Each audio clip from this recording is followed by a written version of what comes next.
The winter wind crawled across the quiet city streets, slipping through the cracks of closed shop doors and the tattered scarves of people rushing home.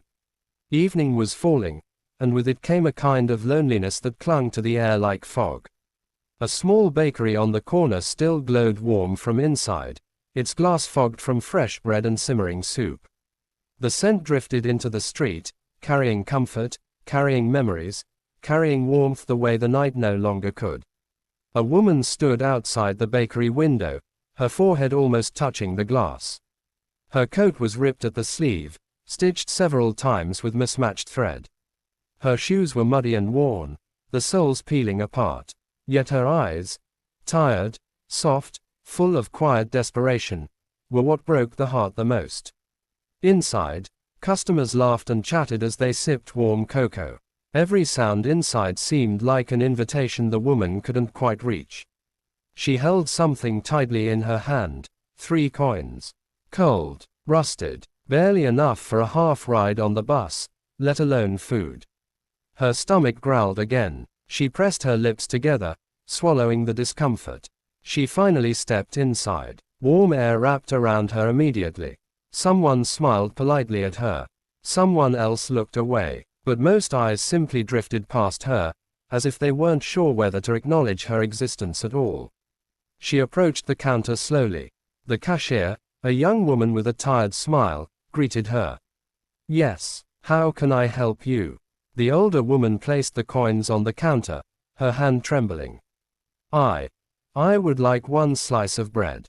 Just 1 slice, please." The cashier blinked. "A slice?" The woman nodded without lifting her eyes. "Yes, I don't need a whole loaf. Just a slice. I know the price. I just want something to eat tonight." The cashier looked at the coins. They weren't enough for even the smallest item on the menu. Not even close. Before she could respond, a deep, calm voice spoke behind the woman. "Excuse me," the voice said gently. "Did you say 1 slice of bread?" The woman froze. The cashier looked up and immediately straightened. "Sir." The man behind the woman was tall, well dressed, and carried the weight of someone important without needing to announce it. He wore a dark coat dusted with snowflakes, his hair slightly messy from the wind. His gaze was warm, compassionate, curious. He was Ethan Hale, CEO of Hale Foods International, a single father, and a man who had known hunger once in his life. But the woman didn't know any of that. She turned slowly, embarrassed. I didn't mean to disturb anyone. I was just hungry," Ethan completed softly. She lowered her gaze. "Yes." He took a breath that clouded in the warm bakery air. "What's your name?" "Maria," she whispered. "Maria," he repeated as if it mattered. "When was the last time you ate properly?" She didn't answer, but her silence said everything. Ethan stepped to the counter. "Bring her a bowl of soup, the fresh sourdough loaf, and some warm tea." The cashier hesitated. "Of course, sir. Should I?" "Yes," he said firmly. "And please serve it at the table by the window." Maria's eyes widened in panic. No, sir, I can't accept that. I don't want charity. I only have a little money. I wanted to pay for what I could."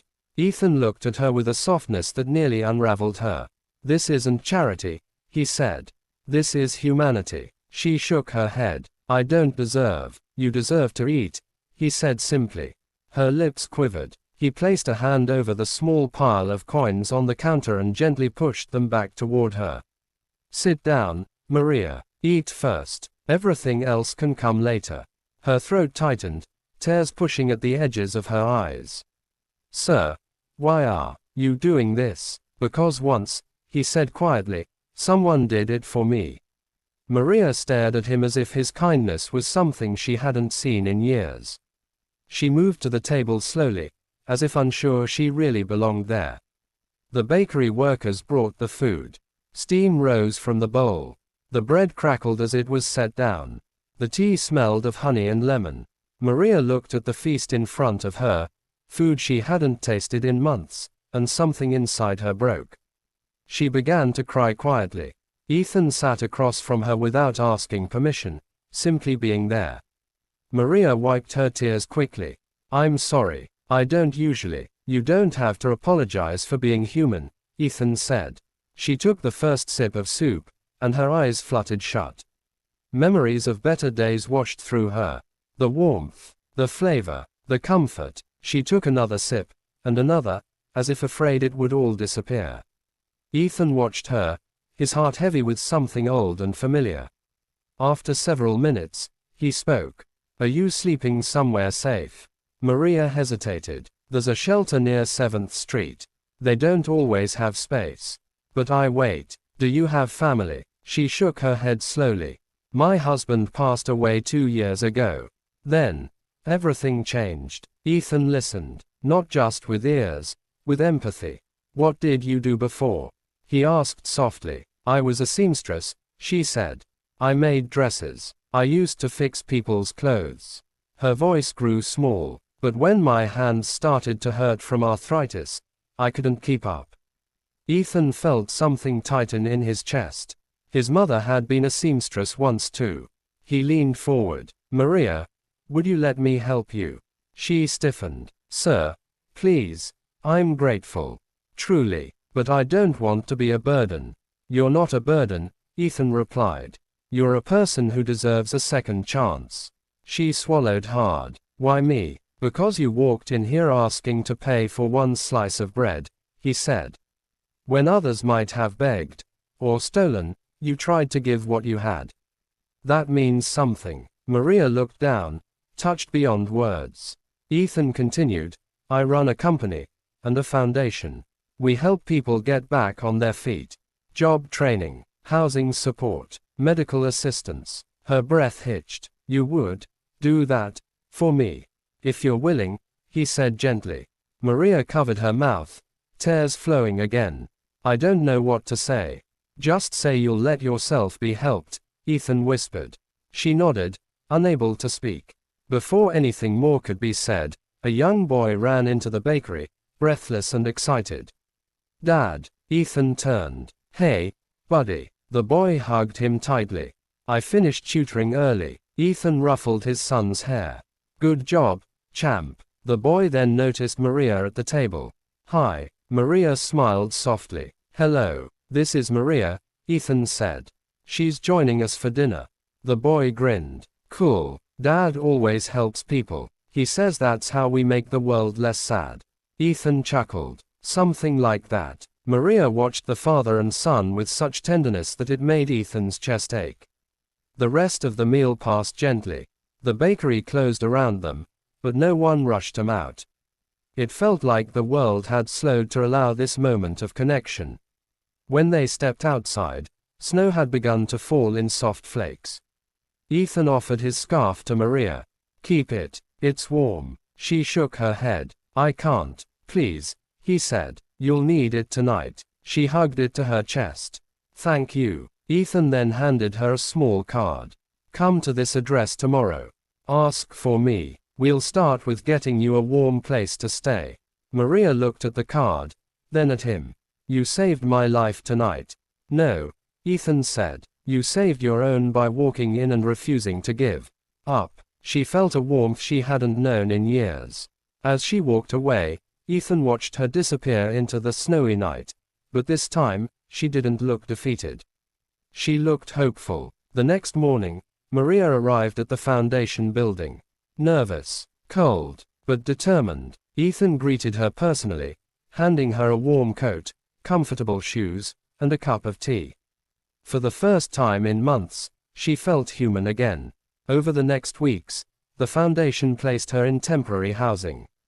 Doctors treated her arthritis. She received counseling, warm meals, and new clothes. Slowly, she began to smile again. But the biggest miracle came when Ethan introduced her to the head of Hale Fashion, the company's clothing division. We need someone experienced with stitch work, he said. Someone with patience. Someone who cares. Would you consider working with us? Maria's jaw trembled. You mean, a job? A job, Ethan confirmed with a smile. Tears streamed down her cheeks. Yes, I will. She started in a small role, repairing clothing returns, adjusting sample dresses, helping with design fittings. Her hands were slow at first, but steady, skilled. She found herself remembering the woman she used to be. Months passed. Maria moved into a small apartment. She bought a second-hand sewing machine. She sent food to the same shelter where she had once waited in the cold. The bakery owner even invited her to visit anytime, free coffee included. But the moment that changed her life forever came one afternoon when Ethan stopped by her workspace. "How's it going, Maria?" he asked. She smiled. "Better than I ever dreamed." He held out a small envelope. "This is your official hire letter. Full-time, with benefits." Her hands shook as she opened it. "Sir, I don't know how to thank you." "You already have," Ethan said. "Watching you rebuild your life. That's the thanks." Maria didn't just get a job. She found purpose again. She found dignity. She found family in the coworkers who admired her resilience. She found hope where she thought hope had died. And 2 years later, she became the supervisor of her entire department. Every time she saw someone struggling, someone hungry, someone alone, someone standing outside a bakery with only a few coins, she remembered Ethan's words. "Sit down. Eat first." Maria would repeat them softly whenever she offered help to someone new. The story spread across the city. People talked about the CEO who fed a poor woman asking for one slice of bread. They talked about the woman who transformed her life with courage and grace. But Maria always said the same thing. "I was hungry for more than food. I was hungry for kindness. And someone finally fed that." She never forgot that night in the warm bakery. The soup, the bread, the scarf, the compassion. And Ethan never forgot the reminder that small acts of humanity could change an entire life. Not through power, not through wealth, but through heart. Years later, when Maria walked into the bakery with her new staff to buy bread for a company event, the cashier recognized her instantly. "You look different," the cashier said warmly. Maria smiled with eyes full of gratitude. "I feel different." Snow fell outside once again. But this time, she was warm. She was safe. She was home. And the echo of that night, that simple miracle, lived on forever in every life she touched.